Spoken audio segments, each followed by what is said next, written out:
अंदर से ऑफ था। गुड मॉर्निंग, आ रही है आवाज? अभी स्टार्ट नहीं हुआ आई थिंक।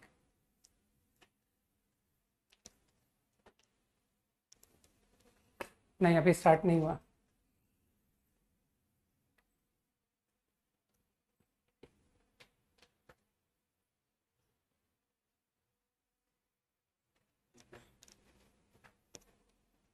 हम्म।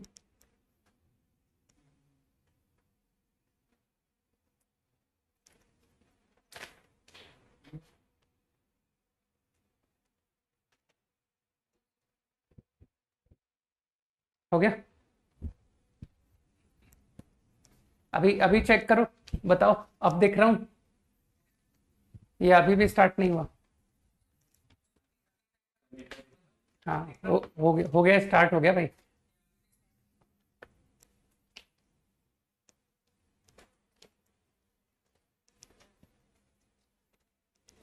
अरे जवाब दो यार, जल्दी से यस बोलो, दिख रहा हूँ।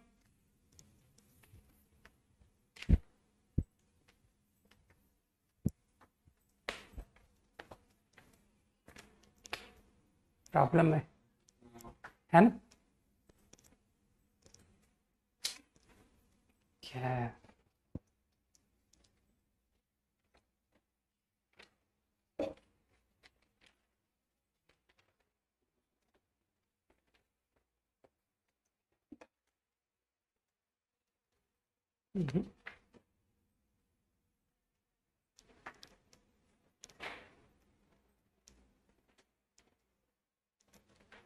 Good good morning.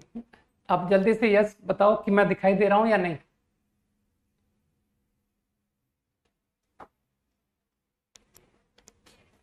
नो,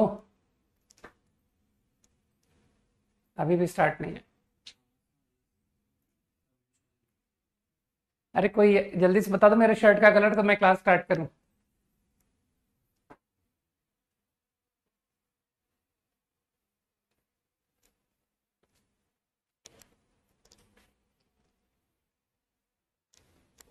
हम्म,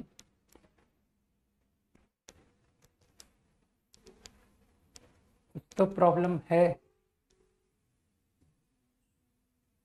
प्रॉब्लम है।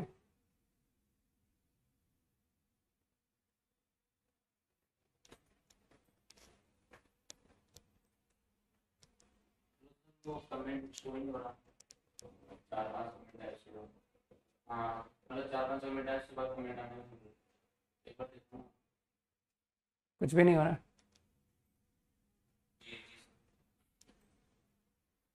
अरे अरे आया। जल्दी बताओ, अभी शर्ट शर्ट का कलर बताओ विशाल। येलो, चलो ठीक है, स्टार्ट हो गया। हो गया हो गया। हाँ, लाइट ग्रीन। आज क्या देखो, दिल्ली टीम की वजह से प्रॉब्लम है, मेरी तरफ से नहीं है, ठीक है। मैं लेट हुआ था लेकिन उतरा नहीं। ओके।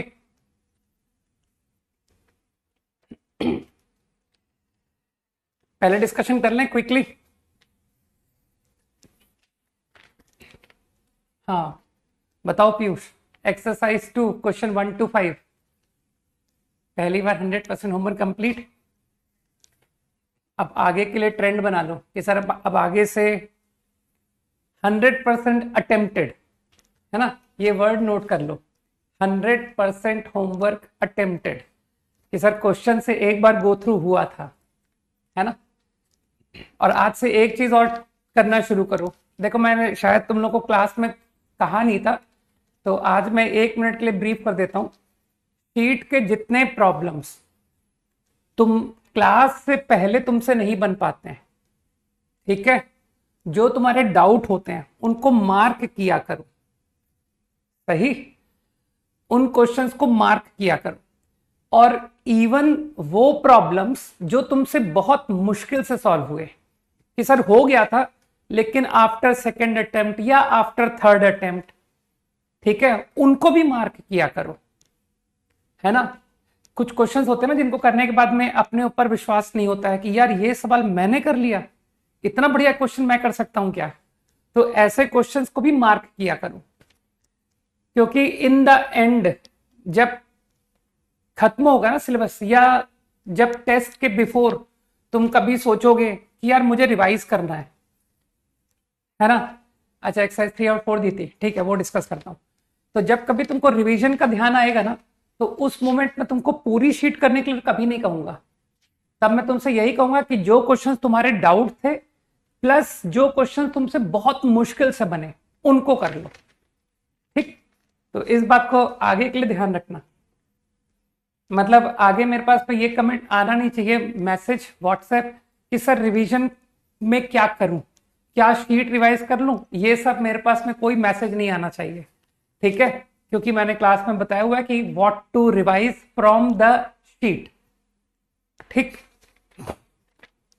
चलो exercise 3 1 to 5, question number 5। Okay, देखे भाई। और एक चीज और करना तुम आज से, कि जो क्वेश्चन नहीं बनेगा उसका कारण भी जरूर ढूंढोगे कि यार ये क्वेश्चन क्यों नहीं बना था, ऐसा इस सवाल में क्या था, ठीक। तो आज ही से अपन इस बात की प्रैक्टिस शुरू करते हैं ना, कि सर ईयर एंड में जब हम सेलेक्ट नहीं होते हैं तब हम सोचते हैं कि आखिर मैंने क्या मिस्टेक की कि मैं सेलेक्ट नहीं हुआ। तो क्यों ना मैं उस बात को आज से ही इंप्लीमेंट शुरू कर दूं कि ऐसा इस सवाल में क्या था जो मुझसे नहीं बना, ठीक है ना। तो फिर जेईई के बाद ये सोचने की जरूरत ही नहीं पड़ेगी कि मेरा सिलेक्शन क्यों नहीं हुआ।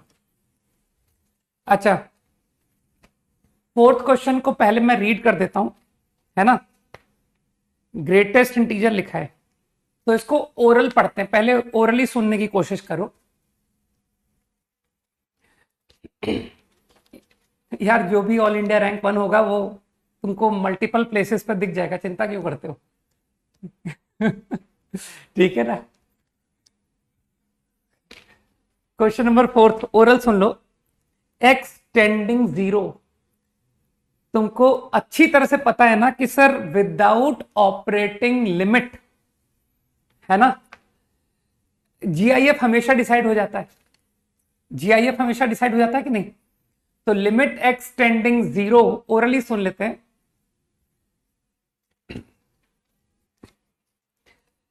तो मॉड एक्स इतना हाईफाई लिखा हुआ है कि सर मॉड एक्स लगा है, फ्रैक्शन लगा है, जीआईएफ लगा है, तो बुद्धू बनाने के लिए यार 0 प्लस पर या 0 माइनस पर मॉड एक्स दोनों ही साइड 0 प्लस आएगा, और फ्रैक्शन ऑफ 0 प्लस 0 से थोड़ा सा भी बड़ा होता है तो फ्रैक्शन की वैल्यू 0 को टेंड करती है, फिर उसका जीआईएफ 0 आ जाता है।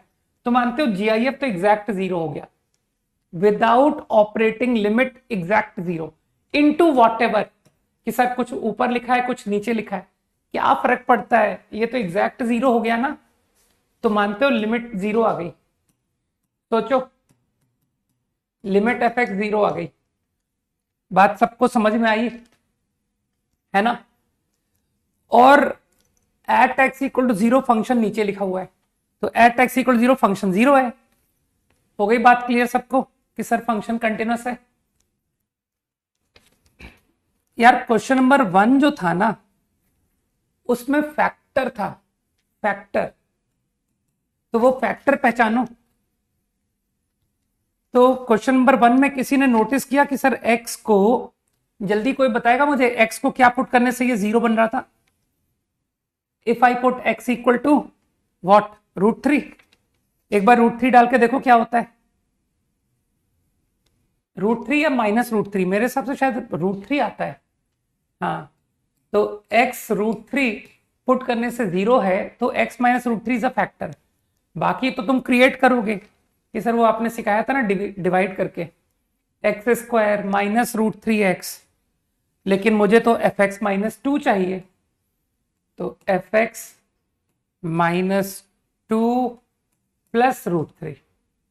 देखना कुछ लोगों को बात समझ आई कि सर ये मल्टीप्लाई कर दीजिए, आपका x बैलेंस हो गया।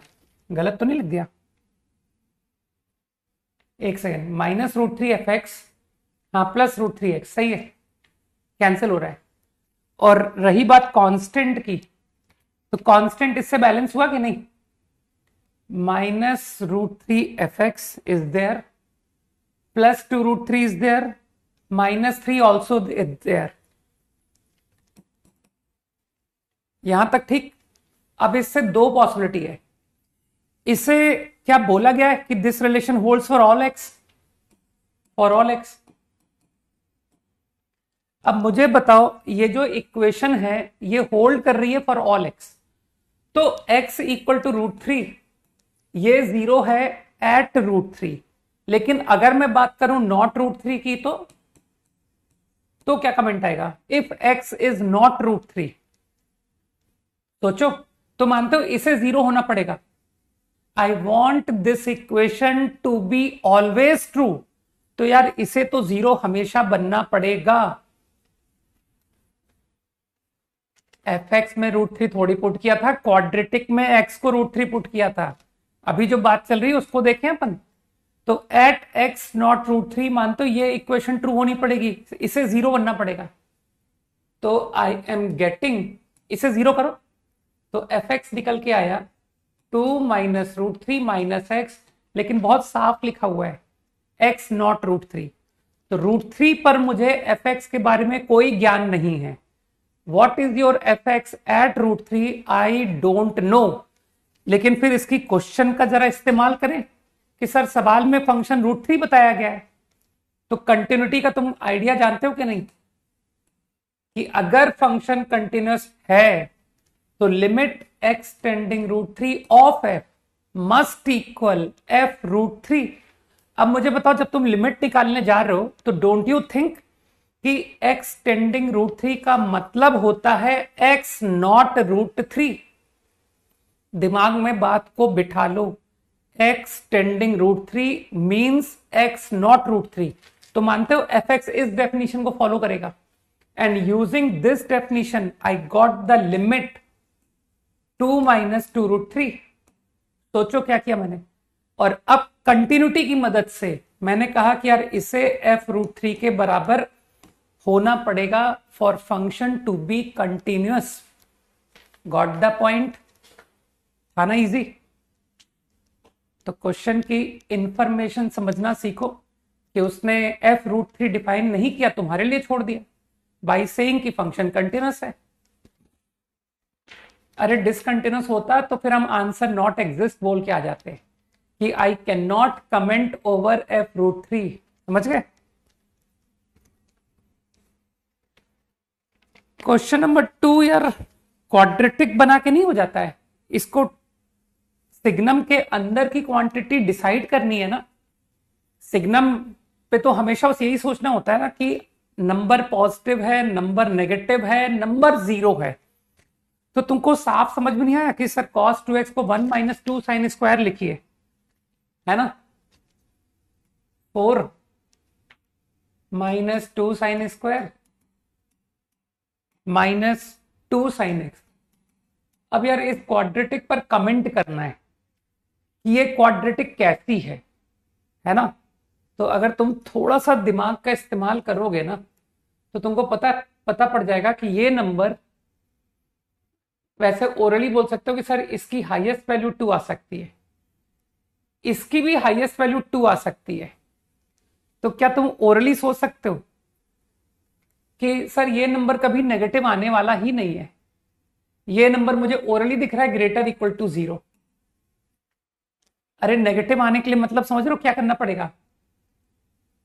ऐसे ही मैं एकदम ब्लाइंडली कर रहा हूं, इसे 4 से एक्सीड करना पड़ेगा. एक्सीड 4 जो कि संभव नहीं है कि सर ये 4 को एक्सीड कैसे कर सकता है ब्रैकेट. कुछ दिमाग में गया. तो आई गॉट टू नो कि this number always is greater equal to 0. तो मानते हो सिग्नम 0 आएगा, सिग्नम 1 आएगा, है ना. और कब ये 0 आएगा? सिर्फ ये डिसकंटिन्यूअस फंक्शन बनेगा, समझो ना बात को, जब ये क्वांटिटी 4 बनेगी. तो इसके 4 बनने का एकमात्र तरीका है इसे 1 करो, मतलब साइन एक्स को 1 करो. नहीं, साइन एक्स 0 गलत बोल रहे हो, एट पाई बाय 2. हाँ सॉरी, दीपक कह रहा है 0 एट पाई बाय 2. हाँ बिल्कुल सही कह रहे हो. तो साइन एक्स इज 1, और इसे तो तुम लोग अच्छी तरह जाते हो सर 2 पाई की साइकिल में सिर्फ एक बार ये 1 आता है और वो है π/2। मतलब इसका जनरल सॉल्यूशन अगर कोई पूछेगा तो 2n pi plus π/2। Other than that point function always is continuous, other than this point. Got it? तो ये किस टाइप की डिसकंटिन्यूटी हुई? मेरे ख्याल से ऐसे पॉइंट को आइसोलेटेड कहेंगे ना, क्योंकि सर दोनों साइड लिमिट एग्जिस्ट करेगी। जब हम sin x 1 होगा तो दोनों नेबर में sin x 1 से छोटा होगा। मेरी बात समझ रहे हो? तो ये क्वांटिटी दोनों साइड में पॉजिटिव आएगी। x π/2 के both side it is positive, तो सिग्नम इज 1। जबकि एट दैट पॉइंट, मतलब मैं ग्राफिकली अगर बात करूं तो π/2 पर क्या होगा कि π/2 के दोनों नेबर में ये 1 आएगा और एट π/2 ये 0 आएगा।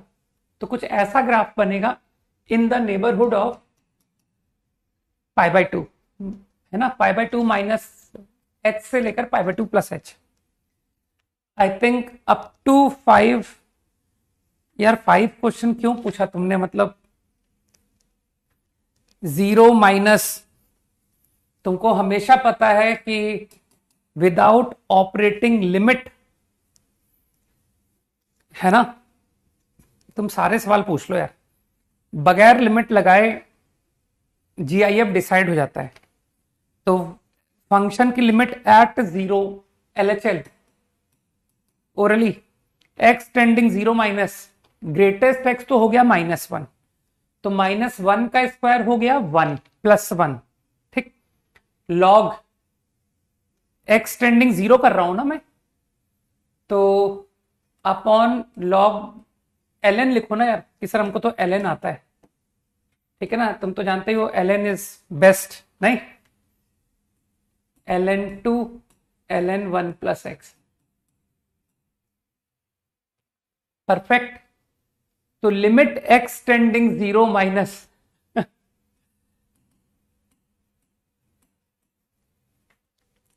ऐसे ही थोड़ी रिजल्ट डाउन हुआ है ना। तो best has always a great role in results, right?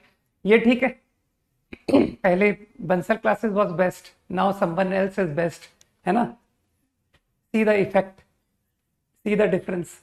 तो आई गेस ये लिमिट सबको दिखाई दी। ln2 कुछ ज्यादा आसान सवाल नहीं था, नहीं। नाउ RHL,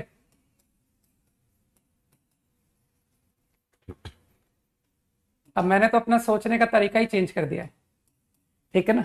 एक समय मैं भी टॉप 100 बहुत ज्यादा ही सोचने लग गया था, है ना, कि मेरा स्टूडेंट टॉप 10, मेरा स्टूडेंट टॉप 100। अभी आजकल मेरा फोकस होता है कि कितने मेरे स्टूडेंट अंडर 1000 ला सकते हैं, अंडर 2000 ला सकते हैं, अंडर 500 ला सकते हैं। अब मैंने अपना सोचने का दायरा बड़ा कर दिया है, ठीक है ना। इनफैक्ट अब तो कोई बहुत सुपर होता है ना, तो उससे मुझे थोड़ा सा लगता है कि यार ये क्या है, पता नहीं मल्टीपल जगह दिखेगा बाद में, तो ठीक है ना। x टेंडिंग 0 प्लस, तुम अपना स्टैंडर्ड तरीका कभी मिस मत करो। तुमको जो स्टैंडर्ड फॉर्मूले आते हैं तुम उसी की मदद लो कि सर tan रूट x, इसको निपटा दो, रूट x, सही है। Now I guess ln, again ln c, है ना, पब्लिक फॉलो ln। तो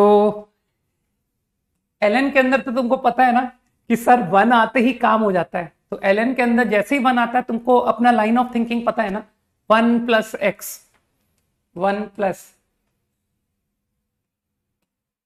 2 रूट, ये क्या लिखा हुआ है यार, फ्रैक्शन लिखा है ना, ये fraction.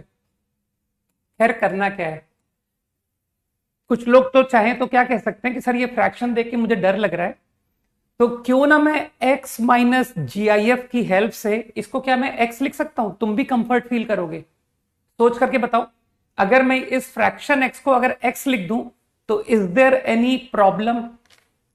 Because you all know कि सर हमेशा GIF डिसाइड हो जाता है और x 0 प्लस बात हो रही है ना। तो you will feel more comfortable if I only write x। You understood why, है ना।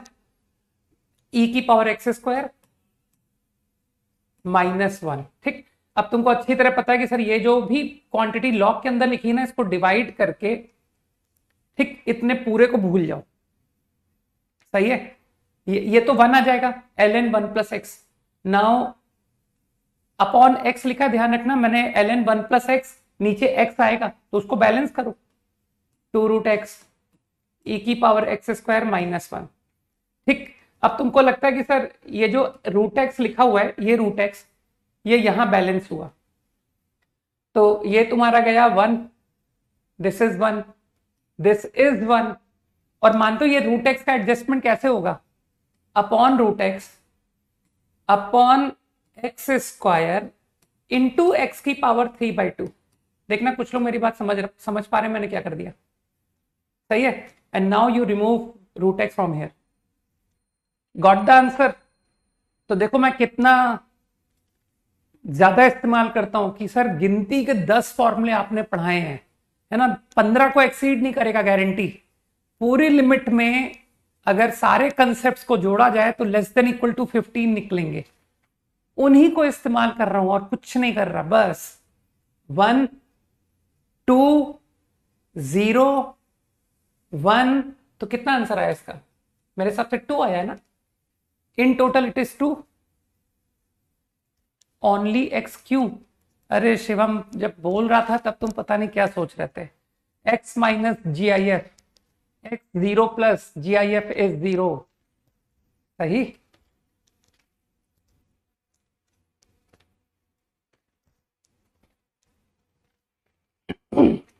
सिक्स टू 10 क्विकली, चलो क्वेश्चन नंबर 6 to 10। और ये थर्ड क्वेश्चन जिसने पूछा है वो इसमें एक छोटा सा नोट डाले। थर्ड क्वेश्चन में वो क्या नोट लिखेगा मैं बताता हूं, उसका नोट क्या लिखना चाहिए उसको। मुझसे डबल लिमिट के क्वेश्चंस नहीं बनते हैं। ठीक है, थर्ड क्वेश्चन में एक छोटा सा यहां पर जाके कमेंट लिखे, I am not able to apply double limit concept. मुझे नहीं पता है कि limit x tending 1 limit n infinity जब सवाल में लिखा होता है तो पहले लिमिट n पर लगती है x को कांस्टेंट मानते हुए। सही है, मुझे ये बात नहीं पता है। ठीक, फिर वो नीचे लिखेगा कि मुझे नहीं पता है कि लिमिट एक्सटेंडिंग 1 पर मैं परेशान हो रहा हूं कि यार वो 1 की पावर इंफिनिटी है, तो मुझे ये बात बिल्कुल नहीं पता है कि अब इसमें LHL RHL अलग अलग करना पड़ेगा। Extend 1 minus extend 1 plus. ठीक, फिर जब एक्सटेंड 1 माइनस लिखेगा तो he will come to know कि सर न्यूमरेटर 0 माइनस 0 0 प्लस 0। फिर उसके बाद वो लिखेगा कि सर मुझे नहीं पता है कि जब साइन के अंदर थीटा 0 होता है तो साइन थीटा अपॉन थीटा लगाना चाहिए। ठीक है, तो x की पावर n से डिवाइड कर दिया, 1 minus sine xn upon xn upon 1 plus sine xn upon xn। ये LHL x1 माइनस। और कुछ लोग समझ रहे हैं कि जब ये x1 माइनस बोल रहे हैं तो एक्चुअली ये लिमिट x पर नहीं लगा रहे हैं, लिमिट n पर लग रही है। x को एक कांस्टेंट नंबर की तरह ट्रीट किया जा रहा है विच इज लेस देन 1। तो मेरे ख्याल से लिमिट n लगाने के बाद 1 माइनस 1 अपॉन 1 प्लस 1 बन गया 0। तो अब इस पर लिमिट एक्सटेंडिंग 1 माइनस लगाओ ऑफ 0, तो ये 0 हो गया। अब एक्सटेंडिंग 1 प्लस बार पर बात हो रही है, तो फिर लिखना कि सर मुझे नहीं पता है कि जब मोर देन 1 को पावर इंफिनिटी लगाते हैं तो वो इंफिनिटी बनता है, और जब इंफिनिटी होता है तो मुझे ये बात नहीं पता है कि इंफिनिटी को डिवाइड में लाया जाता है। सही है, तो नहीं पता से लिखते चले जाओ, है ना। तुमको पता होना चाहिए, मैंने क्या कहा था, तुमको ये पता होना चाहिए कि तुम्हारा किस कारण से सिलेक्शन नहीं हुआ, है ना। तुम्हारे होमवर्क में क्वेश्चन किस कारण से नहीं बना, मैं तुमको कारण बता रहा हूं। इन कारणों में ढूंढना कि कौन सा कारण बेस्ट सूट कर रहा था मेरे इस डाउट के पीछे। ठीक, तो x tending 1 plus limit n infinity x की पावर n से डिवाइड कर दिया, 1 minus sine xn upon xn, 1 plus sine xn upon xn। अब जो 1 अपॉन xn है वो हो गया 0, 1 अपॉन xn और 0 इंटू ऑसिलेटरी। अच्छा, ये बात भी तुमको नहीं पता है ना कि सर जब ऑसिलेटरी मतलब -1 to 1 फॉर एग्जाम्पल है तो फाइनाइट, लेकिन I am not able to tell its value, तो इंटू 0 करने से वो 0 हो जाता है ना। तो 1 माइनस 0 अपॉन 1 प्लस 0, तो I guess this time it is 1। Okay, तो अभी RHL तुम्हारा 1 आ गया, LHL 0 आ गया था, RHL 1 आ गया, लिमिट नॉट एग्जिस्ट। और किसी को अगर फंक्शन की वैल्यू 1 पर चाहिए हो तो खैर उसने तो लिख के ही दी हुई है 0। यार क्वेश्चन नंबर 6 भी पूछ लोगे, तुम सब पूछ लोगे। हाँ, मैं तुमको बताता हूं क्वेश्चन नंबर 6 में क्या समस्या है तुम्हारी। एक्चुअली तुम फॉगएक्स को इवन चेक कर रहे हो, है ना। तुमने वो डेफिनेशन ही मिस कर दी कि सर जब इवन ऑड की बात होती है, हाँ मैं इवन ऑड पर ही आ रहा हूं, मैं टू द पॉइंट आ रहा हूं, मुझे पता है तुम कहाँ अटकते हो। ऐसे 23 साल से, 23 नहीं 21 साल से कुछ तो सीखा होगा ना कि क्या लोगों को डाउट फंसते हैं। वो डेफिनेशन को मिस करके बढ़ गए। क्या डेफिनेशन में ऑड इवन में कहा गया था if a is there then minus a should also be there, तब इवन ऑड की बात करना। तो तुम लोगों ने जीएक्स की डोमेन ही नहीं पढ़ी कि सर यहां तो -π/4 से 0 लिखा हुआ है। जीएक्स की डोमेन देखो जाके, है ना। और जिसे अकल है वो फॉगएक्स की डोमेन जीएक्स की डोमेन के बाहर तो नहीं चला जाएगा ना कि सर जितनी जी की डोमेन थी ना उससे ज्यादा एफ ऑफ जीएक्स की डोमेन हो गई। ऐसा तो संभव नहीं है ना। रहोगे तो जीएक्स की डोमेन का सबसेट ही। तो मेरे ख्याल से समझ गए कि सर ये फॉगएक्स को इवन फंक्शन का डिस्कशन ही मूर्खतापूर्ण है ना। और एफ एक्स इवन, यार एफ एक्स इवन में तो चैलेंज नहीं है। जो फ्रैक्शन एक्स फंक्शन होता है कैसा होता है जल्दी बताओ। ऊपर की क्वांटिटी तो x को -x रखने से माइनस टाइम्स आ रही है, √1 - x -√1 + x। लेकिन व्हाट अबाउट नीचे की क्वांटिटी? मेरे ख्याल से fraction of -x minus fraction x नहीं होता है। Got it? फ्रैक्शन x ना तो इवन है और ना ही ऑड है। आराम से सोचो इस बारे में। 7th क्वेश्चन, 7th क्वेश्चन में एक मैंने आइडिया बताया था, कंसेप्ट। अगर किसी को कंसेप्ट ध्यान है 7 का तो कहेगा सर ये दो फंक्शन का प्रोडक्ट लिखा हुआ है, एक GIF(x) और एक cos। मानते हो cos हमेशा कंटिन्यूस होता है? जल्दी से हाँ बोलो। cos 2x - 1 π/2 is always continuous, ठीक। And GIF(x) is discontinuous at integers. Yes, मानते हो 1 इज कंटिन्यूस 1 इज डिसकंटिन्यूस, तो थ्योरम से आंसर नहीं मिलेगा मुझे, है ना। कहां? इंटीजर्स पर। तो इंटीजर पर मुझे डेफिनेशन पे जाना पड़ेगा।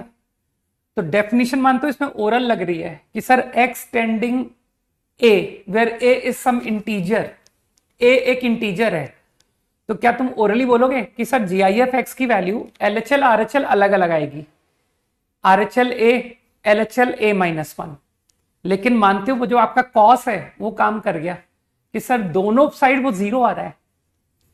अरे 2a - 1 इंटू π/2 ऑड π/2। सोचो, cos of odd integer into π/2, क्या ये 0 है? तो 0 इंटू a करो चाहे 0 इंटू a-1 करो, दोनों ही केस में 0। तो function is continuous at integers. तो मानते हो ये फंक्शन ऑलवेज कंटिन्यूअस हो गया। जहां पर मुझे डाउट था वहां भी फंक्शन कंटिन्यूअस आ गया। Got it? Up to 10 done. खत्म करो यार, अप टू 10। यस, है ना। 11 to 15 अप टू 1 5 10 and 11। यार 10 में ऐसा क्या था यार, तुम लोग मतलब f इंटू जी एट 1 ओरल करते जाओ। LHL सुनो, LHL में जो सिग्नम है वो तुम्हारा नेगेटिव, 1 से लेस का मतलब है नेगेटिव ना। तो नेगेटिव का सिग्नम हो गया -1। कंसेप्चुअली करो, x टेंडिंग 1 माइनस पर जो सिग्नम है वो -1 आ रहा है, और जो कॉट इनवर्स है 1 माइनस का मतलब है 0 माइनस, 0 माइनस का GIF बनेगा -1। -1 कॉट इनवर्स। मेरे ख्याल से कुछ लोगों को याद है सर 0 से पाई में रह के आंसर करना है, तो 3 π/4। और बाहर -1 लिखा है, -1 इंटू 3π/4 इज -3π/4। अब बात आती है RHL की, तो RHL पर सिग्नम हो गया 1, सिग्नम 1, और GIF x-1 हो गया 0। कॉट इनवर्स ऑफ 0 कितना होता है, वो कैसा ग्राफ होता है, कॉट इनवर्स 0 π/2 आता है ना, कॉट इनवर्स 0, जल्दी से हाँ बोल दो, कॉट इनवर्स ऑफ 0 π/2, तो π/2 इंटू 1, तो your RHL is π/2, got it, RHL π/2, तो इसका मतलब लोगों को दिख गया कि सर इसकी तो लिमिट ही एग्जिस्ट नहीं हुई, ठीक, easy, non removable finite type. बाकी तुम चाहो तो f(1) भी निकाल सकते हो, f इंटू जी एट 1, वो भी निकाल सकते हो कि सर सिग्नम 0 आ गया और कॉट इनवर्स से मल्टीप्लाई होकर वो 0 ही रहेगा। 11th क्वेश्चन क्यों पूछ रहे हो यार, 11th क्वेश्चन तुम लोग को याद नहीं हो गया कि सर अब तो ऐसे सवालों में हम एक्सपर्ट हैं, जब हमें कुछ नहीं आता है तो हम सीरीज लगा देते हैं। अरे यार अब मैं ना 8th, एक बच्चा पूछा सर 8th भी बता दो, जब बता ही रहो तो सारे ही बता दो ना, फिर टेस्ट के बाद भी मिलेंगे, वहां भी सारे बताएंगे, ठीक है, फिर जेई के बाद भी सारे बताएंगे, है ना।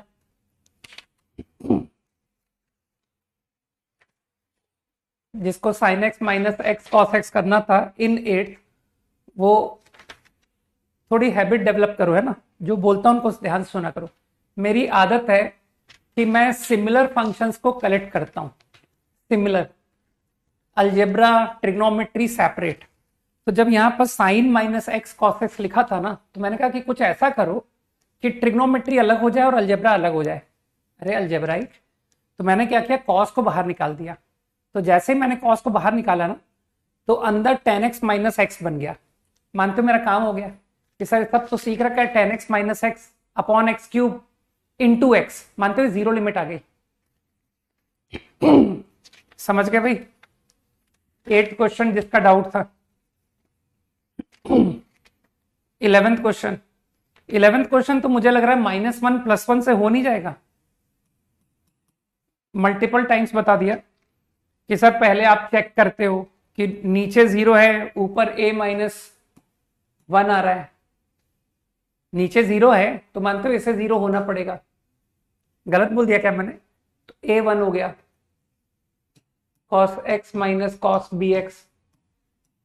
तो कुछ लोग समझ रहे हैं, या तो इसे 2 sin sin लिख दिया जाए, या -1 +1 कर दिया जाए, जो तुमको अच्छा लगे कि सर मुझे -1 +1 ज्यादा अच्छा लगता है। बाकी मैंने तुमको दोनों चॉइस दे दी थी, 2 sin b -1 x/2, sin b +1 x/2, फिर divide by theta theta. Got it. हर छोटी छोटी बात में सीरीज मत बोला कर। तुमको अपना लिमिट का सार बता देता हूं, सार, कि मेरा लाइन ऑफ थिंकिंग है ना, कि समरी, मैं लिमिट के सवालों को कैसे सोचता हूं। स्टैंडर्ड रिजल्ट्स, ये मेरा ऑर्डर है सोचने का। जब मुझे ये क्लिक नहीं करता है, then I go to such idea, series, ठीक है। और एक सबसे टफ कि सर वो सीरीज के प्रॉब्लम पे ही मेनली देखा गया है कंसेप्ट ज्यादातर केस में, कि जब ये दोनों ही वर्क ना करे तो कुछ अलग ही सोचो, लाइक सैंडविच, सैंडविच थ्योरम, है ना, कि सर ये सबसे अलग, सबसे कम क्लिक करने वाला। हाँ नहीं, डेरिवेटिव आइडिया तो वी आर कंफर्टेबल, वो तो मेरे स्टैंडर्ड रिजल्ट्स के अंदर ही मैं काउंट कर लेता हूं कि sir derivative idea comes under this only. क्यों, मैंने डेरिवेटिव आइडिया फॉर्मूलेस की तरह नहीं तुमको करना सिखा दिया था, कि वो भी तो एक वन ऑफ द फॉर्मूला है। जैसे लिमिट के तुमने फॉर्मूले सीखे हैं, उन्हीं में one of the formula derivative भी है। तो अब मुझे लगता है कि अब तो सबका निपट गया कि सर बी एक्स का square, B square balance, x square use हो गया, minus half B square by 2, ये रहा limit. So that will help you obtain B. अरे बराबर 4 का लेना यार, फंक्शन इज कंटिन्यूअस, ये तुम्हारी लिमिट की वैल्यू है, तो function continuous equal to 4। Done. Up to 15, 14 and 15। Sandwich theorem is not good कह रहे हो ना। जैसे ही आईआईटी जाओगे ना, तुम्हारी मेंटालिटी बदल जाएगी कि सर वहां पर एक कोर्स आता है ना, उसमें लिमिट्स चैप्टर को ऑलमोस्ट आधे कोर्स तक में लिमिट्स पढ़ाया जाता है, ऑलमोस्ट 50% टाइम, और उसमें तुम एक बड़ा पार्ट सैंडविच थ्योरम का यूज कर रहे होगे। ठीक है ना। तो किसी भी मेथड को खराब अच्छा नहीं बोलना चाहिए, राइट। हर मेथड अच्छा है, जो मुझसे लग जाए ना वो अच्छा है। 3 ग्रेटेस्ट इंटीजर को देख के तुमको टेंशन नहीं हुई? हाँ। और कुछ लोगों ने इसको क्या किया, कहा कि सर हमें ना एक फॉर्मूला नजर आया, यहां आपने एक फॉर्मूला पढ़ाया था, देखो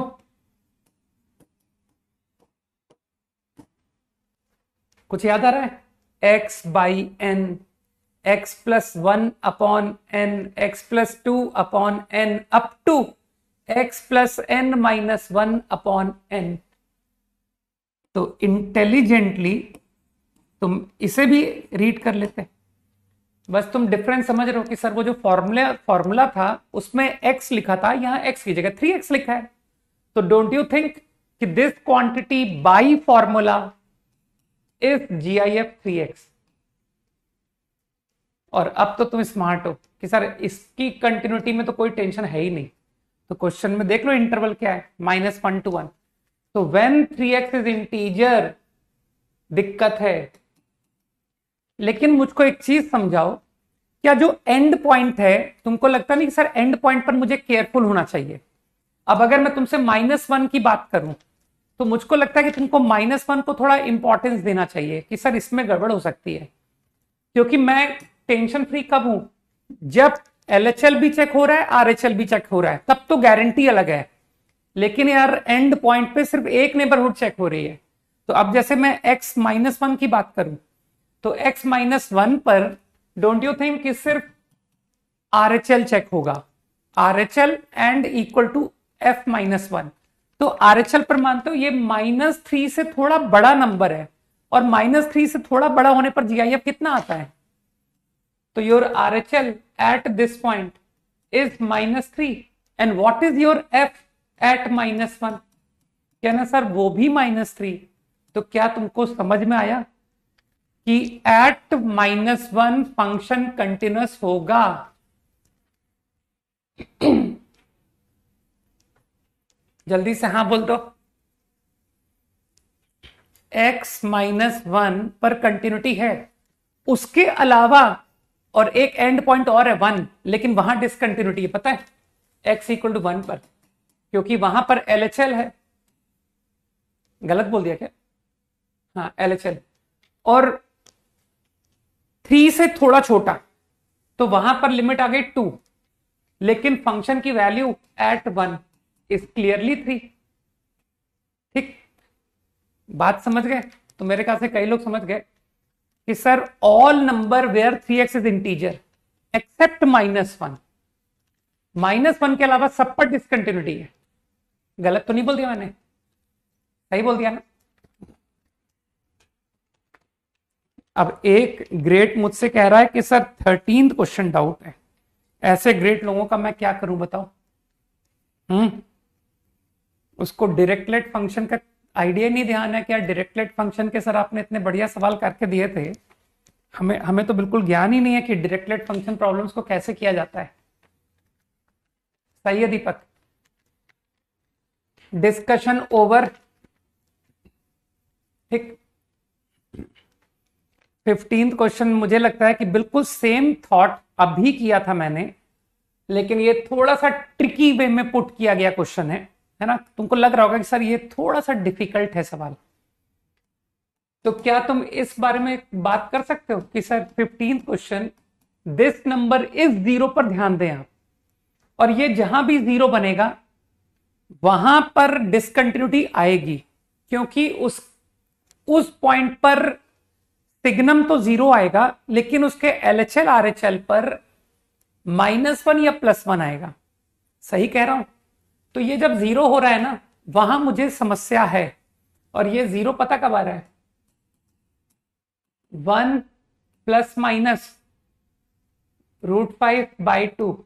मानते हो 1 + √5/2 वो 1 को एक्सीड कर गया, तो this only equal to this.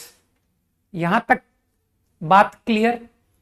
अब उसने पता थोड़ा सा इंटेलिजेंटली क्वेश्चन पुट किया है कि साइन एक्स की ये वैल्यू जो कि सबको दिख रही है नेगेटिव है, तो मानते हो 0 से पाई में एक भी बार नहीं आएगी। तुमको तो साइन एक्स का ग्राफ पता है, तो ये जो 1 - √5 है, तुमको लगता नहीं सब 2 बार यहां आएगी? ये रहा 1 - √5 नेगेटिव नंबर, ठीक। पाई से 2 पाई में 2 बार, तो उसने कहा है 0 to n pi, n is some natural number, और कहा है कि 4 डिसकंटिन्यूटी चाहिए, 4 डिसकंटिन्यूटी। तो तुमको लगता नहीं कि सर ये जो n है ना, 0 से 2 पाई तक 2 हुए, तुमको लगता नहीं सर 4 पाई तक 4 होंगे? तो n के एक्चुअली 2 आंसर हैं, 4 and 5। सोचो, क्योंकि अगर तुम 5 पाई भी चले गए कि सर देखो ना 0 से पाई में there is no discontinuity point, मैं गलत कह रहा हूं क्या? साइन एक्स की value equal to this number जहां पर आती है वो डिसकंटिन्यूटी पॉइंट है। सही। अब मैं इस सवाल को थोड़ा और इंटरेस्टिंग करके आगे इन फ्यूचर देखना, यही सेम सवाल यूज करूंगा मैं इन फ्यूचर, बनाऊंगा तुमको टेस्ट में दिखेगा, और फिर मैं तुमसे कहूंगा कि यार ये वो था ना शीट का क्वेश्चन, है ना, और देखना मैं उसको किस इंटरेस्टिंग वे में पुट करता हूं, क्योंकि मेरे दिमाग में सवाल बना हुआ है, राइट। मैं कुछ भी नहीं करता मालूम है, मैं वेरियस स्टैंडर्ड सोर्सेस पर जाता हूं, ठीक है। बहुत रेयर ऐसा होता है कि कभी, जैसे बंसल में क्या हुआ कि मैं क्या कहते हैं टीचर्स रूम में बैठा हुआ था क्लास के बाद, और बंसल सर आए गाड़ी से घूमते हुए, और उन्होंने कहा कि यार विजी वो टेस्ट का पेपर तो बन गया है, लेकिन क्वाड्रेटिक और सीक्वेंस का क्वेश्चन उसमें नहीं डाला है ना, तो यार तुम 1 या 2 क्वेश्चन सीक्वेंस एंड क्वाड्रेटिक के ऊपर बना देना। तो मैं वहीं बैठा हुआ था, तो बस ऐसे ही दिमाग में कुछ क्लिक किया, क्वेश्चन वहीं का वहीं। अब उस मोमेंट क्या है, मेरे हाथ में कुछ था नहीं, कोई सोर्स नहीं था, कोई किताबें नहीं थी, तो उसी मोमेंट में कुछ सोचा और क्वेश्चन फ्रेम कर के सर को दे दिया कि सर ये क्वेश्चन ले लो, इसमें दोनों टॉपिक आ रहे हैं, सीक्वेंस भी एज वेल एज क्वाड्रेटिक भी, ठीक है ना। तो ऐसे रेयर पॉसिबिलिटी में क्वेश्चन फ्रेम भी होता है ना। तो फ्रेम होने का कारण क्या होता है कि उस मोमेंट जब तुम्हारे पास कोई सोर्स ना हो तब फ्रेम हो जाता है, लेकिन अगर मेरे पास ऑप्शन होता है ना कि वो किताबें रखी है, तो यूजुअली मैं टेक्स्ट की हेल्प लेता हूं कि यार वहां कहीं से मुझे आइडिया मिलता है। चलो भाई, जेई मेंस देखें, जेई मेंस में कितने लोगों के 99.5 परसेंटाइल अबव आएंगे, ठीक। 1 to 6 any doubt? Question number 6 गलत बात है यार, इतनी आसानी से मत अटका करो यार, गिनती के 15 फॉर्मूले लिखवाए हैं सर, है ना सर, आखिरी में जाके कुछ कॉम्प्लिकेटेड फॉर्मूले लिखवा दिए कि ये टफ क्वेश्चंस में काम आने वाले आइडिया। देखना इसमें, ठीक है। क्या नाम था, 5 नाम भूल गया मैं, समथिंग 5, ओ समथिंग 5 क्या नाम था, मैं फिर से लिखना एक बार। A5 था या क्या था? हाँ A5 था ना, A5, हाँ A5। इसमें देख के बताना कि ऐसा क्या डिफिकल्टी थी। Limit x tend 0, taking LCM into x, है ना। तो A5 ने बगैर दिमाग लगाए इंटू 2x इंटू 2x अब A5 परेशान है कि सर 2x², मेरे लिए अच्छा ऑप्शंस रॉन्ग, नहीं नहीं ऐसा कुछ नहीं है, let's see. x² point of worry है। नाउ टेकिंग एलसीएम, अब देखना A5 ओरली बताएगा कि सर एलसीएम लेने के बाद ये सिचुएशन, तो x² को कंज्यूम करने के लिए A5 को क्लिक करेगा कि सर ये तो e⁻x -1 - x upon x² formula काम आएगा। तो ब्लाइंडली A5 बगैर किसी एफर्ट के कहेगा सर इसको सीधा 2x कराओ, 2x, अरे यार e⁻2x लिखा है ये, तो ये मुझे 2x चाहिए, तो K3 हो गया। सोचो K3 हो गया, बगैर एफर्ट के आंसर निकाल रहा हूं मैं, without any effort. Now I guess इस क्वांटिटी को डिवाइड बाई 2x का होल स्क्वायर चाहिए कि सर 2x का होल स्क्वायर लाइए, तो 4x², एक 2 बैलेंस कर लो, मानते सवाल खत्म। This is 1, this is half, अगर मैं सही हूं तो 2 × हाफ इज 1, गॉट इट। मेरे ख्याल से तो आंसर हो गया। तो कौन सा ऑप्शन हुआ? Ordered pair k, f0, k तो 3 है, 3, 1 बी ऑप्शन, मेरे ख्याल से बी ऑप्शन हो गया। हाँ, क्वेश्चन नंबर 2 ऑलमोस्ट सेम। तो देख रहे हो जेई मेंस में, देख रहे हो क्या कंडीशन है, अपने ही सवालों को दोबारा घुमा रहे हैं, ठीक। लेकिन अब ऐसा कम इसलिए होता है जेई मेंस में, अब पता जेई मेंस किसके क्वेश्चंस घुमाता है, क्योंकि जेई मेंस ने थोड़ा लेवल टफ कर दिया है ना, तो अब वो अपने ही क्वेश्चंस कम रोटेट करके अब वो जेई एडवांस के क्वेश्चन रोटेट करता है। और जेईई मेंस के कौन से क्वेश्चंस दोबारा आते हैं ये बता दूं, जब तुम मैट्रिसेस पढ़ोगे ना, मैट्रिसेस, तब तुमको दिखाई देगा कि सर आज तक जेईई मेंस में सबसे टफ क्वेश्चंस मैट्रिसेस में आए हैं, और यही सेम चीज तुमको जेईई एडवांस में भी मिलेगी कि सर आईआईटी एडवांस का भी पेपर देखा जाए तो toughest problems are from matrices chapter, ठीक है। तो लास्ट क्लास हम लोग डिफरेंशिएबिलिटी, मैं तो भूल भी गया यार लास्ट क्लास में क्या पढ़ा था हमने, केवल डेफिनेशन पढ़ के गए थे ना, left hand derivative, right hand derivative, ठीक है। फिर मैंने तुमको मेरे ख्याल से फॉर्मूले का यूज दिखा दिया था ना, how to check differentiability at point. नहीं पढ़ी ना, कोई बात नहीं, मैं पढ़ा दूंगा, टेंशन मत लो।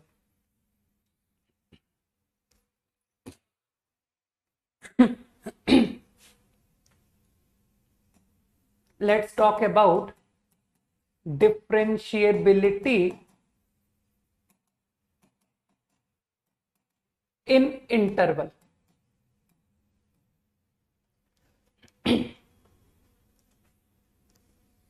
हाँ, 2 एग्जाम्पल्स किए थे, I remember, ln square x है ना, and mod ln x at x = 1, correct.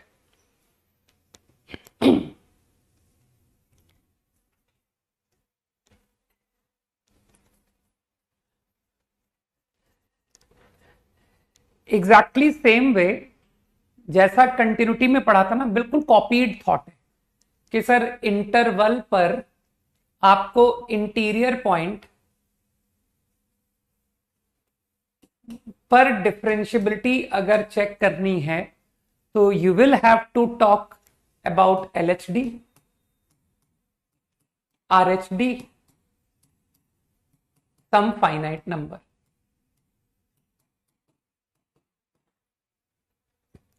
ठीक है।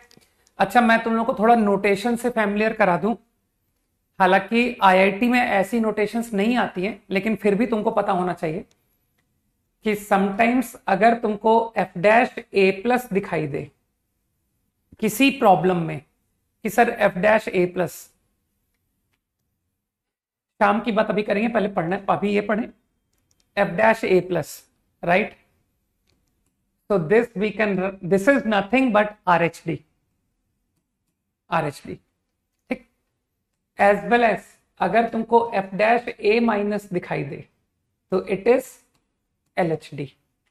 ठीक, अच्छा इसी तरह से मैं तुमको नोटेशन बता रहा हूं, लेकिन मैं श्योर हूं कि आईआईटी ऐसी नोटेशंस नहीं लिखता है।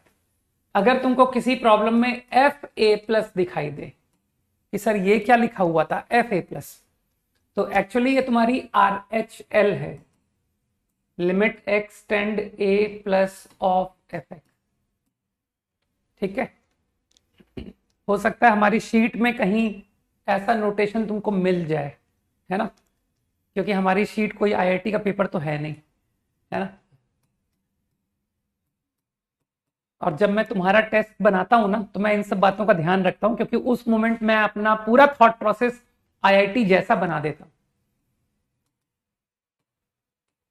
जैसा आईआईटी सोचता है वैसा। ठीक, ये नोटेशंस हैं, जस्ट तुमको पता होने चाहिए, दैट्स इट।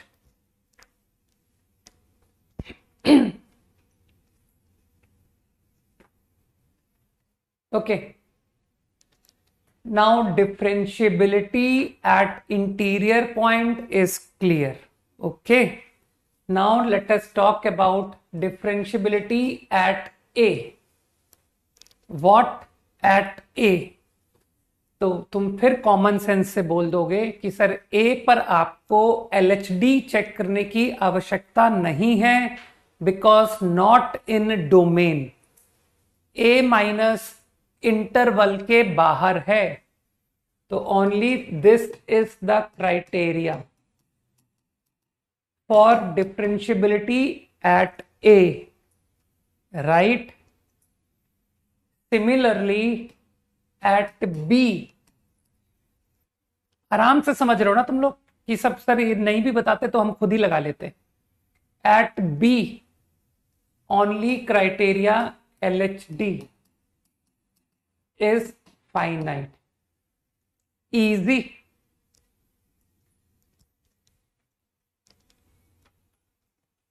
Quickly.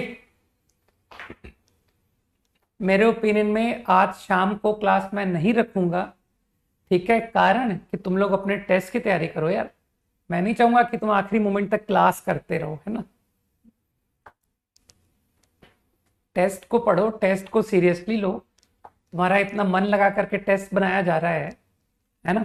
और अभी थोड़ा लेवल इजी रखते हुए चल रहा हूं मैं, ध्यान रखना।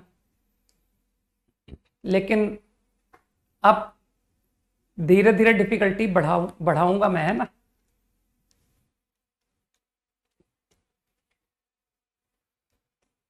ये हटा दूं मैं, ये नोटेशंस, है ना, ये नोटेशंस तो समझ चुके हो ना कि सर ठीक है।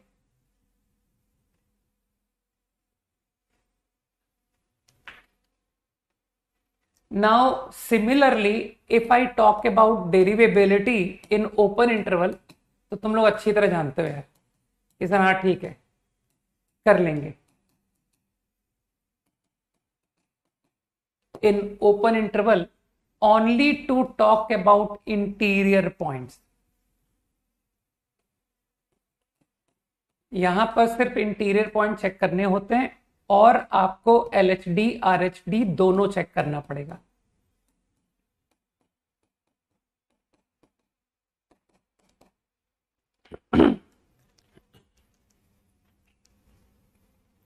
मैंने एक्चुअली सोच रखा है ना, टेस्ट के लिए मेरा बहुत क्राइटेरिया क्लियर है, 2 मेंस 2 एडवांस। तो ये तुम्हारा सेकंड मेंस है, इसका अगला सेकंड एडवांस्ड होगा, ठीक है। इसके बाद से टफनेस भी बढ़ जाएगी और सिलेबस भी बढ़ जाएगा। इसके बाद से मैंने सोच रखा है कि अब तुमको 11th भी कंप्लीट होना चाहिए, कि जितना 11th का टॉपिक है सब होना चाहिए, है ना। और जो 12th का पोर्शन है, हाँ ठीक है, 11th के पोर्शन में मैं थोड़ा सा लीनियंट बना रहूंगा, लेकिन 12th के पोर्शन में मैं लीनियंसी खत्म कर दूंगा। जो चैप्टर मैं पढ़ा रहा हूं उन पर टफनेस लेवल थोड़ा बेहतर होगा कि हाँ सर क्वेश्चंस ठीक आते हैं। Okay,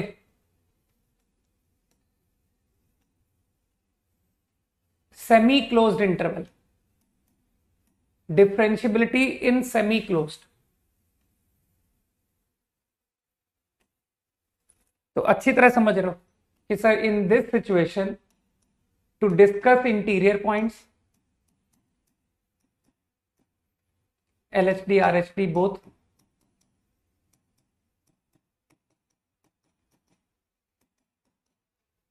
and discuss A only, not B, RHD finite. So now I am able to check differentiability in interval also.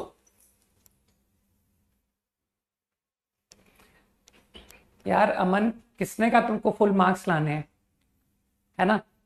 कोई तुमको चैप्टर्स बिल्कुल नहीं आते हैं, अगर तुम लोगों को ये बात समझ में आ जाए ना कि जितना आता है और वो अच्छे से आता हो तो भी बड़े से बड़े एग्जाम और बड़े से बड़ा काम किया जा सकता है ना? ये लाइफ की फिलॉसफी है यार कि बीटेक में 10 पॉइंटर या 9.9 पॉइंटर लाइफ में फर्स्ट थोड़ी आता है कि सर वो एक 7 पॉइंटर था, जितने 7 पॉइंटर या 8 पॉइंटर्स थे वो सब 9.5 वालों से जिंदगी भर पीछे रहेंगे, ऐसा नहीं है।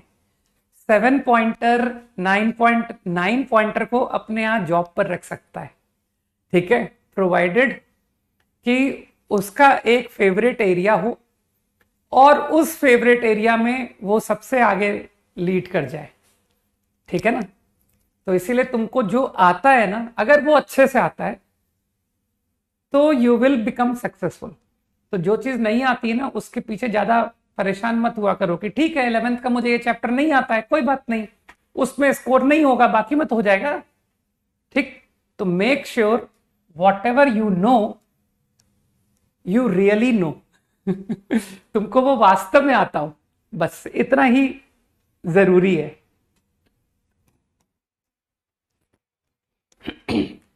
Interval is clear. अब मैं एक काम फिर करता हूं कि बिफोर मूविंग टू प्रॉब्लम्स, है ना,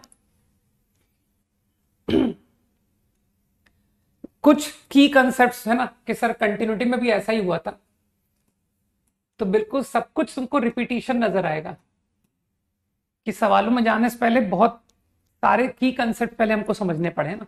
तो let us know certain theorems over differentiability. अच्छा रुको यार, एक अच्छी बात पहले बता दूं, ठहरो। एक प्रॉब्लम सॉल्विंग बहुत इंपॉर्टेंट थॉट है, वो तुमको बता दूं, ये बहुत प्रॉब्लम्स में काम आता है।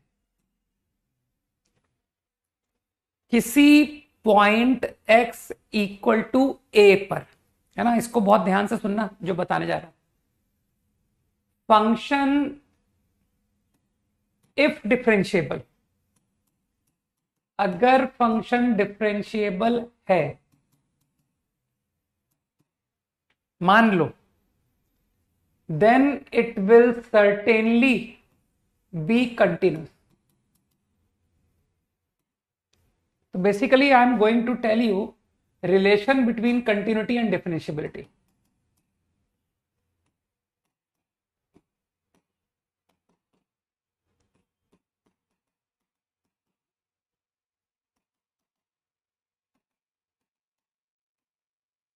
ठीक है, तो एट एनी पॉइंट ए,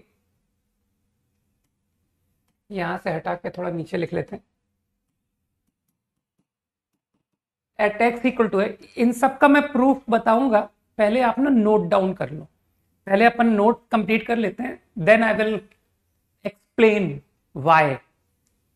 मतलब सबको समझ में आया?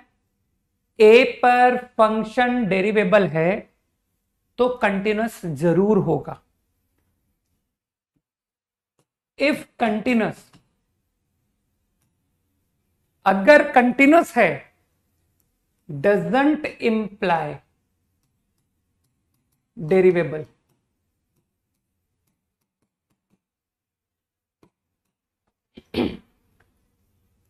तात्पर्य, इसका तात्पर्य यह है कि अगर फंक्शन कंटिन्यूअस है तो फंक्शन डिफरेंशिएबल हो भी सकता है, फंक्शन नॉट डिफरेंशिएबल भी हो सकता है, एनीथिंग इज पॉसिबल। तो depends on function.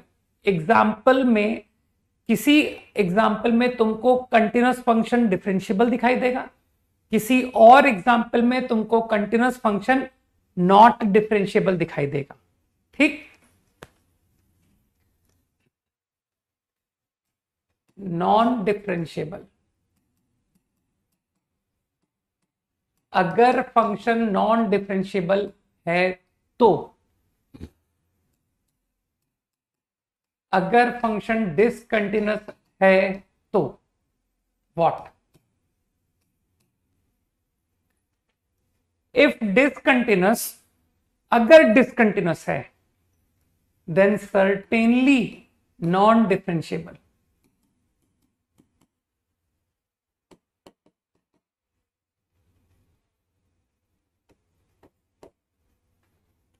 If discontinuous then non differentiable.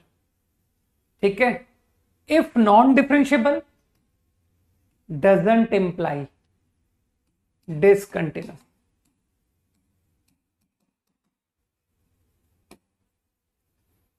तो ये मैं तुमको रिकमेंड करूंगा। अभी मैंने कहा ना कि अभी हम इनका एक्सप्लेनेशन लेंगे नहीं, ये न्यू वॉच नहीं है, ये 6 साल पुरानी वॉच है। एक्चुअली इसका बैटरी खत्म हो गया था, तो उस रीजन से मैं पहन नहीं पा रहा था। ठीक है ना, तो कल जयपुर से इसका बैटरी चेंज हो करके वापस, है ना, और जो वॉच पहन करके आ रहा था ना, वो एक्चुअली मेरे बेटे की वॉच थी। ठीक है ना, मेरे सारे वॉच जो है ना वो पड़े हुए, सब में किसी ना कोई प्रॉब्लम है, मैक्सिमम की बैटरी खत्म हो रखी है। ठीक है ना।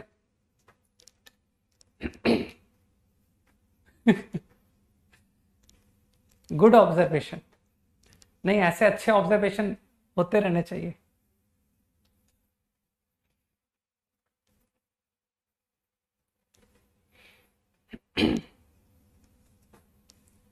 क्विकली,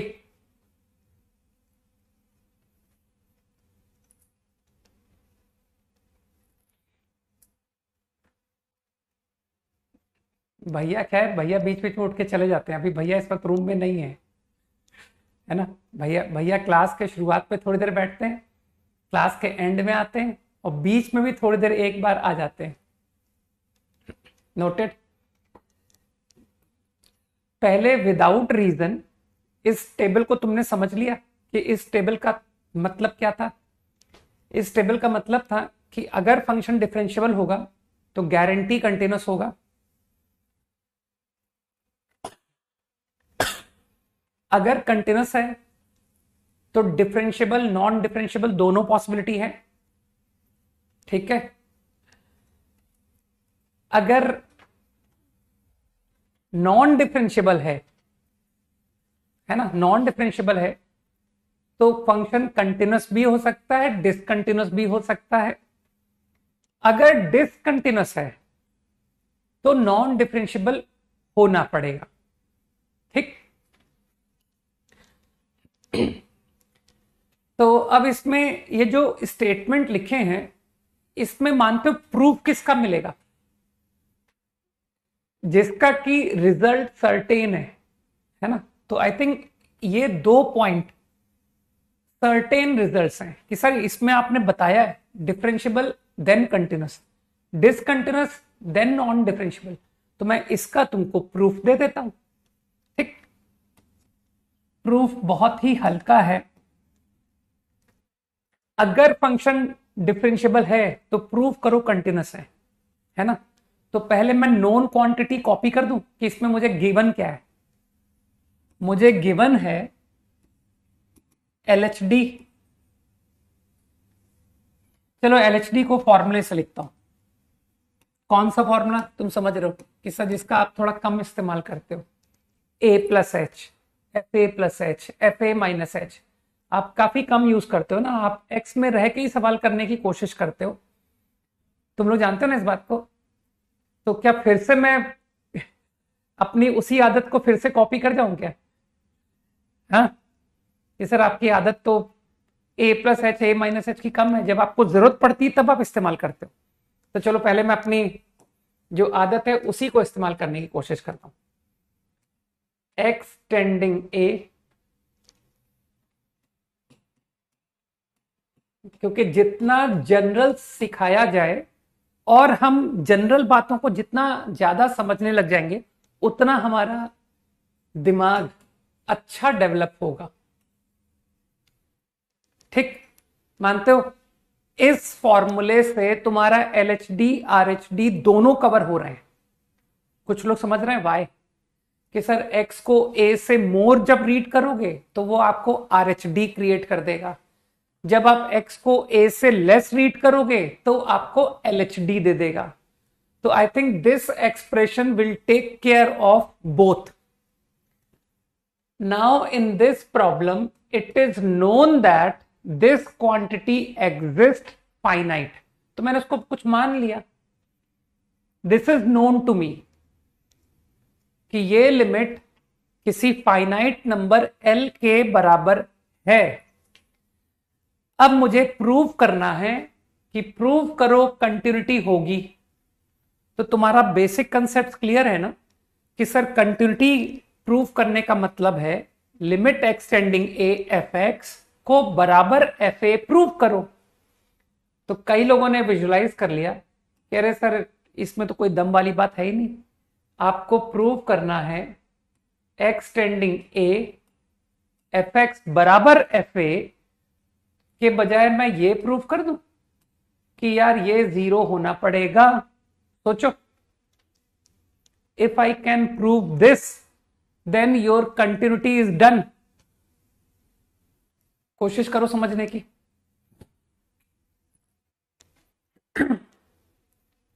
सही है बात?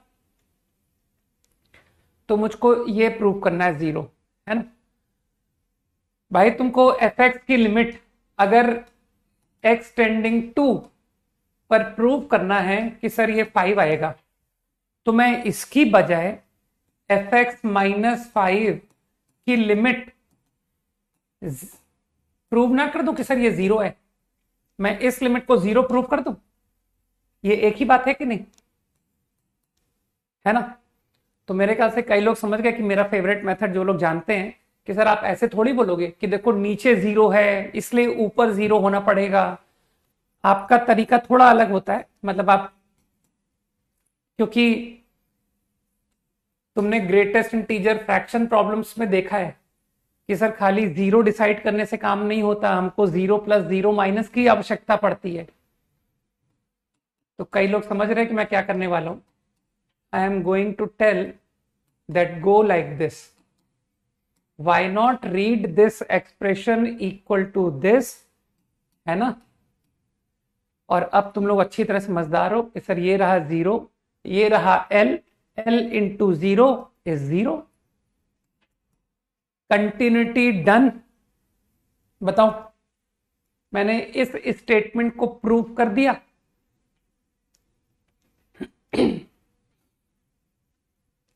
ठीक, तो आगे सवालों में डायरेक्ट अप्लाई करो, क्योंकि एक बार मैं प्रूफ दे चुका हूं।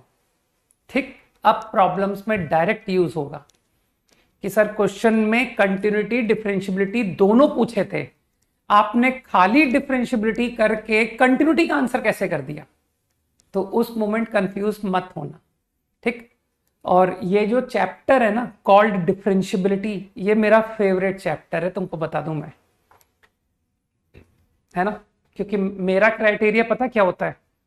मेरा तरीका ये होता है कि जो सबसे मुश्किल बात होती है मैं उसको फेवरेट बनाने की कोशिश करता हूं कि यार ये एक सेट ऑफ एरिया था, उस सेट में ये सबसे डिफिकल्ट था, तो अगर मैं इससे अपनी कमांड में ले लूं तो इसके साथ में लगे हुए जो आसान वाले हैं ये निकल जाएंगे।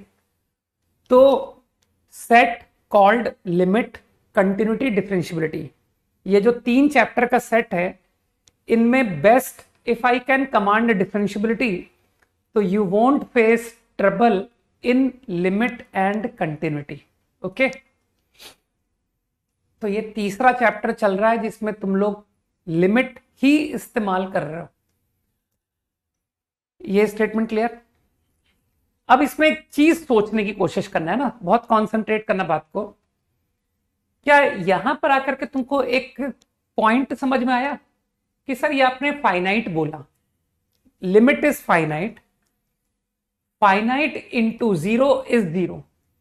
तो कुछ लोगों के दिमाग में बात आएगी, दे विल से कि सर अगर LHD और RHD दोनों फाइनाइट होते लेकिन अनइक्वल होते, सोचो सोचो मैं जो मैं कहना चाहता हूं, LHD and RHD both finite but unequal, मानते हो उस केस में भी फंक्शन कंटिन्यूस प्रूव हो रहा है? सोचो कि यार ये क्या बोल रहे हैं, LHD 2 RHD -5, तो मानते हो 2 इंटू 0 0, -5 इंटू 0 इज 0। तो एक बढ़िया नोट निकल के आ रहा है, तो क्यों ना हम लोग उसको भी कॉपी में एज ए नोट फॉलो करें।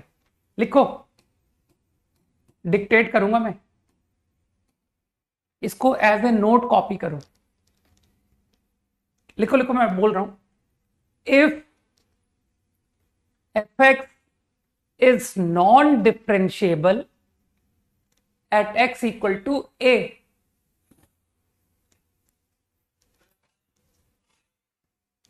if fx is non-differentiable at x equal to a but its LHD and RHD are both finite,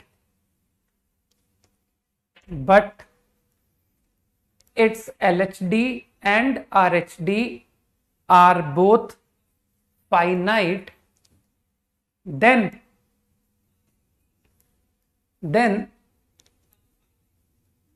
fx is continuous at x equal to a. Then fx is continuous at x equal to a.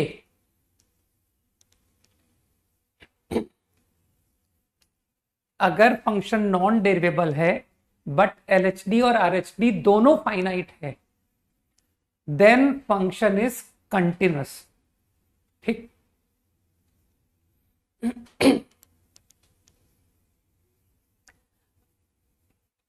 copied, if LHD and RHD both finite and function is non-derivable, function non-derivable है ना, and LHD RHD both finite, then fx is continuous। अब देखो, इसके बाद तुम खुद से अपनी थ्योरी मत क्रिएट करना, ठीक है? खुद की थ्योरी मत बनाने लगना कि सर इसका मतलब है कि इसके अलावा नॉन डिफरेंशियबिलिटी के जो बाकी रीजन अगर हैं कि LHD RHD both finite unequal के अलावा अगर कोई और कारण हुआ डिसकंटिन्यूटी का, सॉरी नॉन डिफरेंशियबिलिटी का, तो फंक्शन डिसकंटिन्यूअस होगा। ऐसा मैंने नहीं कहा, ध्यान रखना, ये मैंने नहीं कहा है, ठीक? और जो मैं नहीं कहता हूं तुम बात जानते हो कि सर जो बात आप स्टेट नहीं करते हो ना, इसका मतलब है वो हो भी सकती है, वो नहीं भी हो सकती, ठीक? तो इसलिए अपनी खुद की थ्योरी क्रिएट मत करना, जो थ्योरी मैं बताऊं बस उतना ही करना। तो one special case of non differentiability we have done, और वो स्पेशल केस सबको समझ में आ गया कि सर एक स्पेशल केस जिसमें LHD RHD अनइक्वल होता है बट फाइनाइट, तो फंक्शन कंटिन्यूअस आता है। इसके अलावा नॉन डिफरेंशियबिलिटी का कोई और case I am not clear, उसके बारे में मैं श्योर नहीं हूं कि function is continuous, function is discontinuous, that I do not know. Okay, now this last case, ये भी सर्टेन पॉइंट है, ठीक? इसका भी प्रूफ ले लेते हैं। डिसकंटिन्यूअस इंप्लाई नॉन डिफरेंशियबल, ठीक? इसके तो प्रूफ में पता है कोई दम ही नहीं है, इसमें तो कोई भी ओरल कर देगा कि सर फंक्शन जब डिसकंटिन्यूअस होता है ना तो उसको नॉन डेरिवेबल होना पड़ता है। क्यों? तो इसका पता बेस्ट आइडिया बताऊं, इसको तुम कॉन्ट्राडिक्शन से कर दो। कहना सर एक काम करते हैं, फंक्शन डिसकंटिन्यूअस है, इसको डिफरेंशियबल मान लेते हैं, ठीक है, मान लो डिफरेंशियबल है। तो देखना एक लाइन में खत्म। जैसे ही तुमने कहा कि फंक्शन डिफरेंशियबल, तो देखो डिफरेंशियबल होने पर तुमने अभी अभी क्या किया था, तुमने कहा सर अभी तो आपने पढ़ाया था कि जब फंक्शन डिफरेंशियबल होता है तो वो कंटिन्यूअस होता है, सही है। तो आप तो कॉन्ट्राडिक्ट तुरंत हो गए, कुछ करना ही नहीं पड़ा मुझे कि यार डिसकंटिन्यूअस फंक्शन को ये कंटिन्यूअस डिफरेंशियबल तो मान ही नहीं सकते। डिसकंटिन्यूअस मैंने फंक्शन को डिफरेंशियबल माना, लेकिन जैसे ही मैंने डिफरेंशियबल कहा तो फर्स्ट पॉइंट से क्लियर हुआ कि डिफरेंशियबल फंक्शन तो कंटिन्यूअस होना चाहिए, समझ गए। तो इसका मतलब है कॉन्ट्राडिक्शन, तुरंत कॉन्ट्राडिक्शन हो गया। I think you all understood, fine. तो कंसेप्ट क्लियर है ना, तो ये स्टेटमेंट क्लियर विद नोट, इस नोट के साथ क्लियर है ना। 10 seconds क्विकली।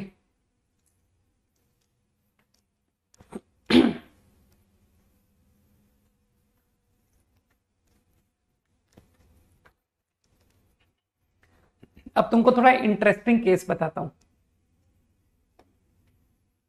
तुम लोग को फंडामेंटल्स तुम्हारे थोड़े हाई फाई बनाते हैं ना कि सर कैसे हम लोग पब्लिक से अलग कैसे नजर आए, है ना।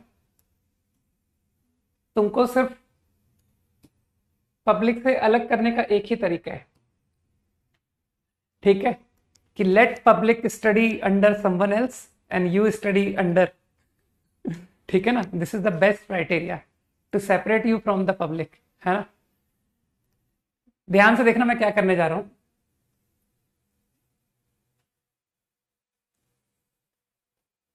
ये एक ग्राफ है x इक्वल टू ए, है ना। ये ग्राफ फील करना, फील कि सर यहां पर टेंजेंट बनाई, एक लाइन आई, है ना, और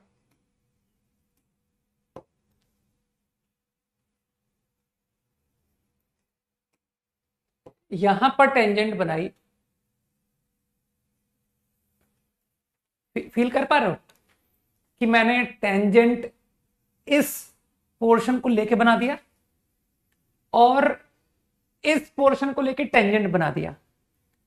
और मैं तुमसे क्या कह रहा हूं कि ये जो तुमने दो लाइंस बनाई है ना, क्या तुमको डायग्राम देख के ऐसा नहीं लग रहा कि सर ये पैरेलल लाइन क्यों नहीं हो सकती?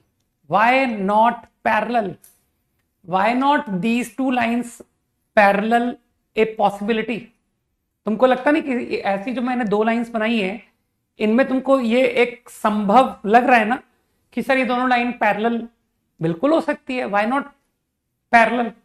ठीक, तो मैं तुमसे ये अजीब सी बात जानना चाहता हूं कि ये लाइन और ये लाइन पैरेलल है, ठीक। अरे यार तुम तो अब जवाब ही नहीं दे पाओगे, आई थिंक चैट बंद हो गई, बंद हो गई है ना, टाइम आउट हो गया ना, कोई नहीं। तो अब यार तुम जवाब ही नहीं दे पाओगे, चलो कोई नहीं, अब तो सुनो फिर, और क्या। ये दोनों लाइन पैरेलल हैं। अब तुमको लग रहा होगा कि सर ये तो फंक्शन डेरिवेबल हो गया, क्योंकि टेंजेंट का स्लोप ही तो डेरिवेटिव होता है। तो मैंने फंक्शन ए पॉइंट को लेफ्ट से अप्रोच किया तो ये टेंजेंट आई, राइट से अप्रोच किया तो ये टेंजेंट आई, है ना, और ये दोनों के स्लोप सेम है। तो तुम्हारे अकॉर्डिंग ये डिफरेंशियबल होना चाहिए, तुम्हारे अकॉर्डिंग इसे डिफरेंशियबल होना चाहिए, ठीक। और ये फंक्शन तो डिसकंटिन्यूअस है।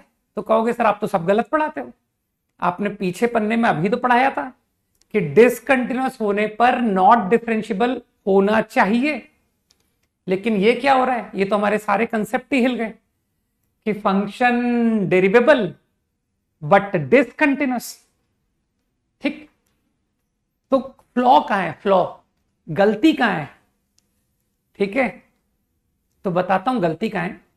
गलती ये है कि जो तुमने टेंजेंट बनाई है ना वो गलत है। ठीक, तुम फंडामेंटल मिस कर गए। टेंजेंट कैसे बनाई जाती है तुम इस बात को भूल गए।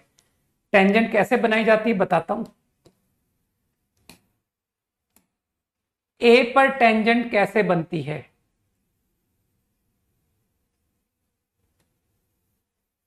जिन लोगों को पता है कि सर ए पर टेंजेंट आपने कैसे सिखाया था, आपने कहा सबसे पहले तो ए पर चले जाओ। ये रहा a comma f a, this is that point whose name is a comma f a. फिर आपने बताया था कि जब आर एच डी लिखते हो तो राइट नेबरहुड में पॉइंट कंसीडर करो। ये रहा राइट नेबरहुड का पॉइंट एफ एक्स, सही है। इसे ज्वाइन करो टू ए, ये रही सीकेंट, सही। Now get this point closer to a, इस पॉइंट को ए के क्लोज लाते जाओ। तो जो टेंजेंट आई, तो तुमने कहा कि सर आपने जो ऊपर टेंजेंट बनाई थी ना वो बिल्कुल सही टेंजेंट बनाई थी, कि हां कुछ इस तरह की टेंजेंट आएगी। परफेक्ट। अब जरा एलएचडी की बात करते हैं कि यार आरएचडी वाला रिजल्ट तो मैच कर रहा है कि हां यही है वो टेंजेंट जो आपने बताया। नाउ कमिंग टू एलएचडी,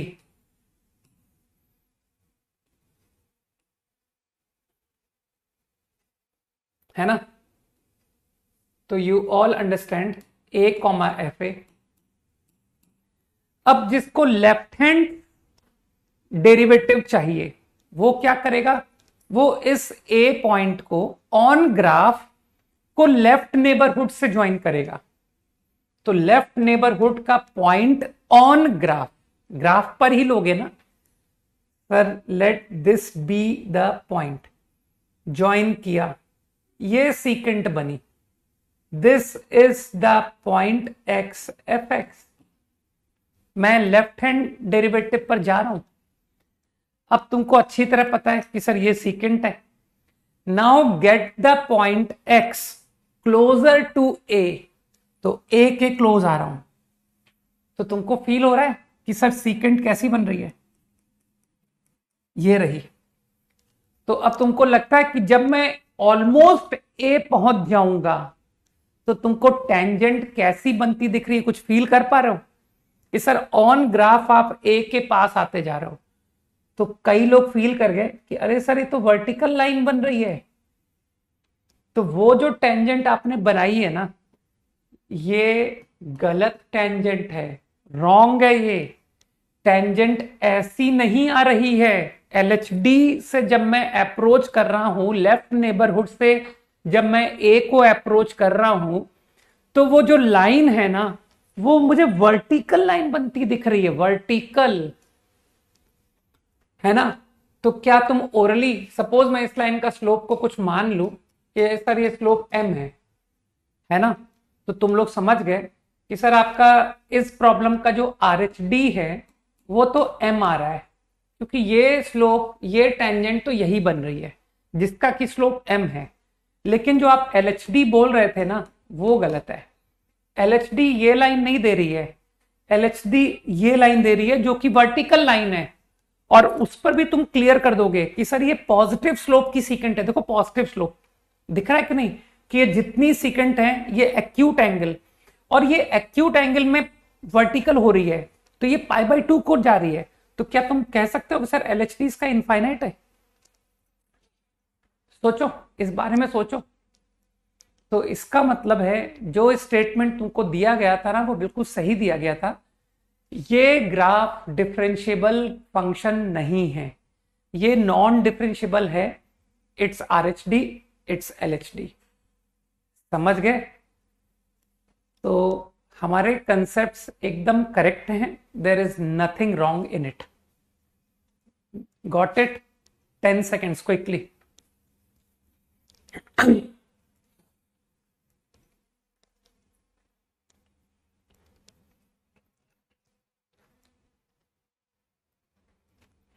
चिंता मत करो, हम लोग प्रॉब्लम्स करेंगे, है ना? और जब प्रॉब्लम्स करेंगे तो तुम्हारा फ्लो बन जाएगा, है ना? लेकिन बस मेरी छोटी सी एक आदत है कि जब तक सारे कंसेप्ट जो सवाल में लग रहे हों, जब तक वो ना पता हो तब तक सवाल पे नहीं जाना चाहिए, है ना? और जो मैं कंसेप्ट बता रहा हूं ना, यू विल फाइंड कि सर इनकी जरूरत मुझे बहुत जल्दी पड़ती है, पहले या दूसरे क्वेश्चन में ही जरूरत पड़ने लग जाती है ना? कॉपीड. चलो बस एक काम और कर देते हैं, तुमको थ्योरम्स और बता देता हूं, फिर क्लास ऑफ कर देते हैं, क्योंकि इन थ्योरम्स में भी कोई दम नहीं है कि सर तुमको लगेगा जैसे कंटिन्यूटी का ही एक्सटेंशन चल रहा हो. Theorems over differentiability.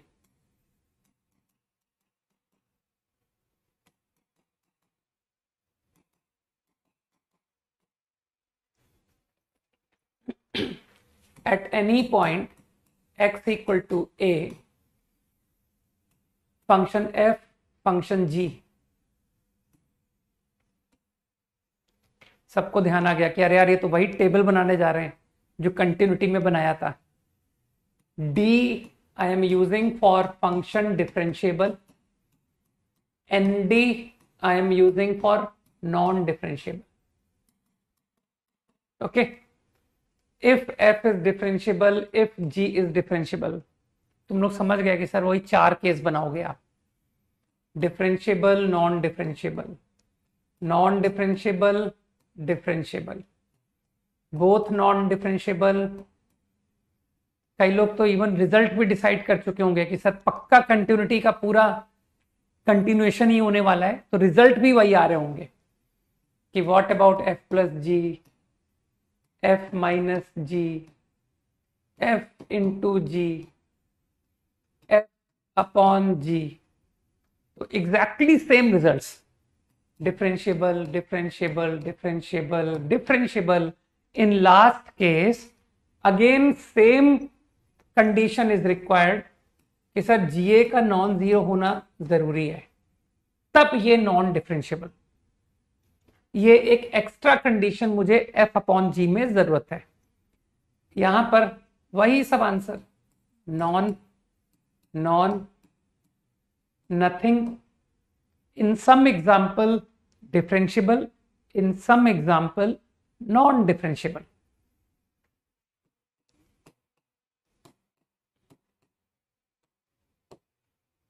है ना? पूरा रिपीटिशन ऑफ टेबल है जैसा कंटिन्यूटी में था, बिल्कुल पूरा का पूरा टेबल रिपीट हो गया. क्विकली.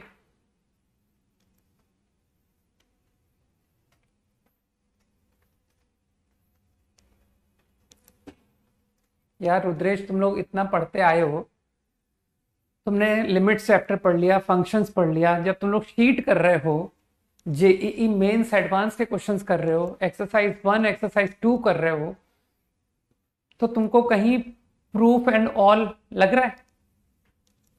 तो proof as it is important थोड़ी होता है कि मुझको इस थ्योरम का प्रूफ आना चाहिए.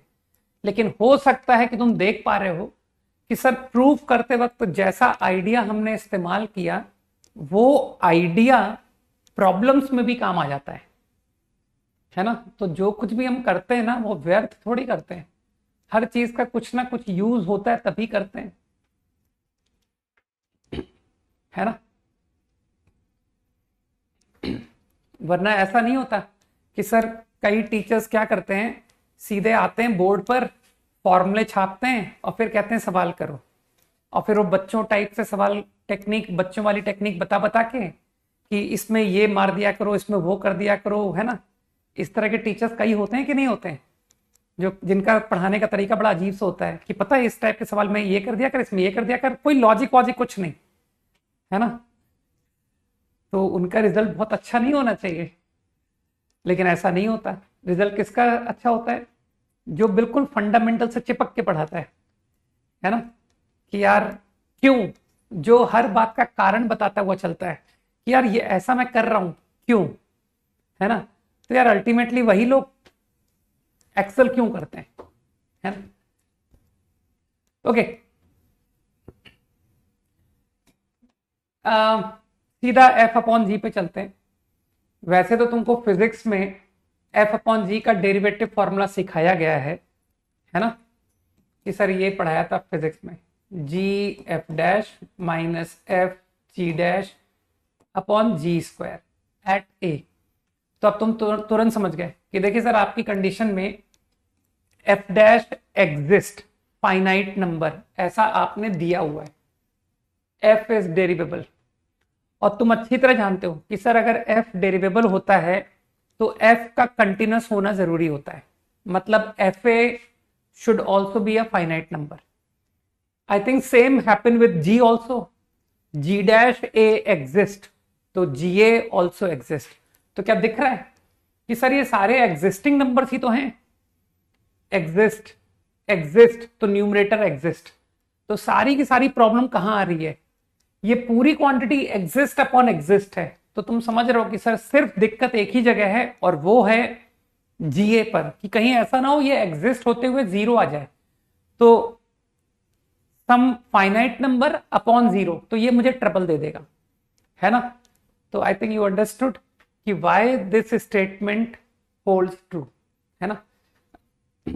अब जिसको डिफरेंशिएबिलिटी में सोचना है कि यार ये कहां से आया, है ना, इसका तो हमको लॉजिक ही नहीं पता कि ये कंसेप्ट क्रिएट कहां से हुआ था, है ना। तो देखो डिफरेंशिएशन व्हाटएवर उसकी जो बर्थ हुई है, उसकी बर्थ हुई है लिमिट्स के थ्रू। और तुम अच्छी तरह समझते हो कि सर ये जो f upon g derivative at a है, किसी भी पॉइंट ए पर डेरिवेटिव, ये सब बेसिक कंसेप्ट होता है लिमिट। और अब तुम्हारी लिमिट हो चुकी है स्ट्रॉन्ग। तो तुमने क्या कहा, तुमने कहा सर डेफिनेशन से जाओ, फंक्शन का डेरिवेटिव का मतलब है f upon g minus f a upon g a upon x minus a. This is what we call derivative at a. यही डेफिनेशन तुमने सीखी है या नहीं ये बताओ, है ना। कि सर किसी भी फंक्शन का डेरिवेटिव पूछा जाए तो चुपचाप डेफिनेशन पे चले जाओ, f x minus f a upon x minus a extending a. This point is clear to you, है ना। अब दिन ब दिन तुम्हारी लिमिट्स स्ट्रांग होती जा रही है कि सर तीसरा चैप्टर कर रहे हैं, तीसरा, तो अब भी लिमिट अच्छी नहीं होगी क्या हमारी। F x upon g x f a upon g a x minus a, है ना। तो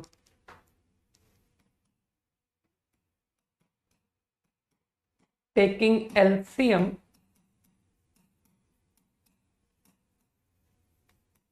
I got this.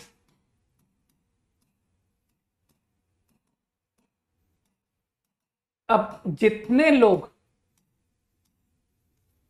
वैसे मुझे पता है कि अगर ये चैट ऑन होती ना तो इस मोमेंट मैं पूछता, और मुझे पता है कि मुझे कई रिप्लाई मिलते, एक नहीं कई, क्योंकि मेरे क्लास के लोगों का सोचने का तरीका ना डेवलप हो चुका है, उनको सोचना आ चुका है। तो वो तुम लोग मुझे क्या क्या रिप्लाई देते मैं तुमको बताता हूं। कि जब मैं तुमसे पूछता कि इस स्टेप में क्या करोगे, तो तुम कहते कि सर इस जीएक्स और जीए को तुम माइंड ही मत करो, क्योंकि ये इनडिटर्मिनेट में कंट्रीब्यूट कर ही नहीं रहे। आई थिंक जीए जीए और आपने जीए नॉट जीरो बोला है ना। तो कंट्रीब्यूट कौन कर रहा है, कंट्रीब्यूट एक्स माइनस ए कर रहा है, सर ये जीरो है।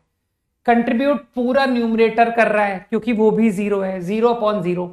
तो तुम्हारा ध्यान सिर्फ इस पर फिक्स हो गया, f x g a minus f a g x upon x minus ए।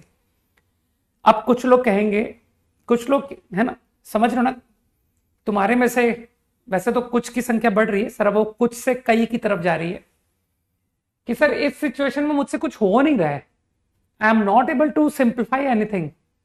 तो I know what you will say, you will say कि सर ऐड सब्ट्रैक्ट कर लीजिए, है ना, कुछ ऐड सब्ट्रैक्ट कर लीजिए जिससे कुछ उसमें मैनिपुलेशन होने लग जाए। तो I know that you have already decided कि what I am going to add and subtract. तो you have two choice, go for FAGA या फिर go for FX into GX, दोनों से हो जाएगा। तो आई एडेड एंड सब्ट्रैक्टेड।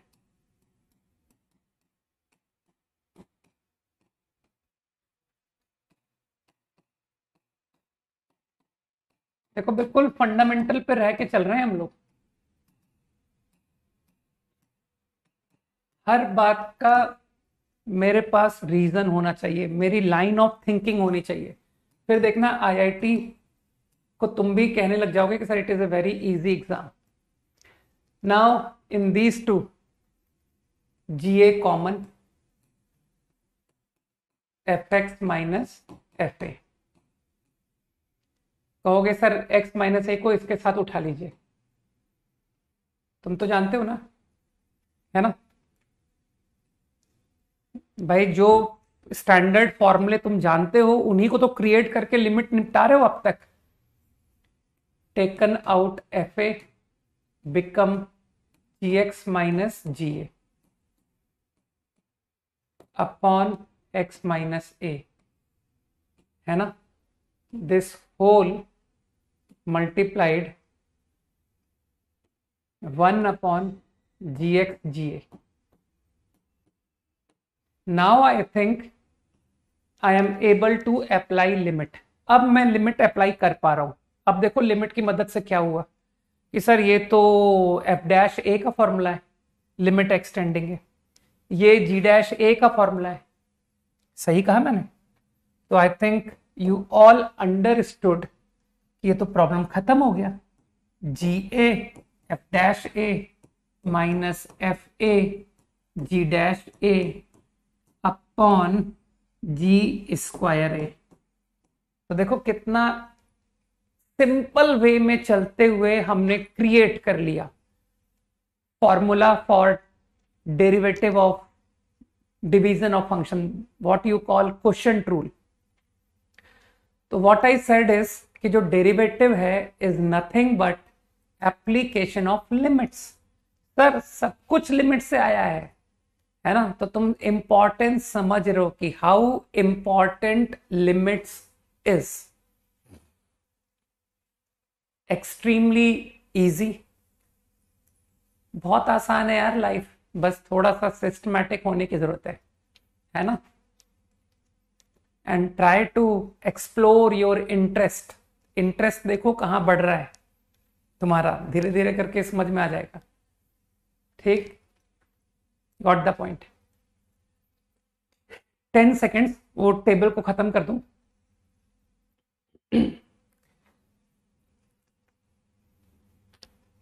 तो तुम लोग समझदार हो कि सर प्रोडक्ट रूल वगैरह ये सब भी बाएं हाथ का खेल है। जब हम क्वोशिएंट रूल डिराइव कर सकते हैं तो व्हाई नॉट प्रोडक्ट रूल, है ना। अब मैं निकालूंगा थोड़ी तुमको। मानते हो कि सर ये result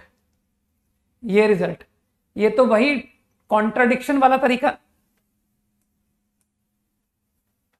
F differentiable, G not differentiable, तो प्रूव करो कि F plus G not differentiable होगा, प्रूव दैट।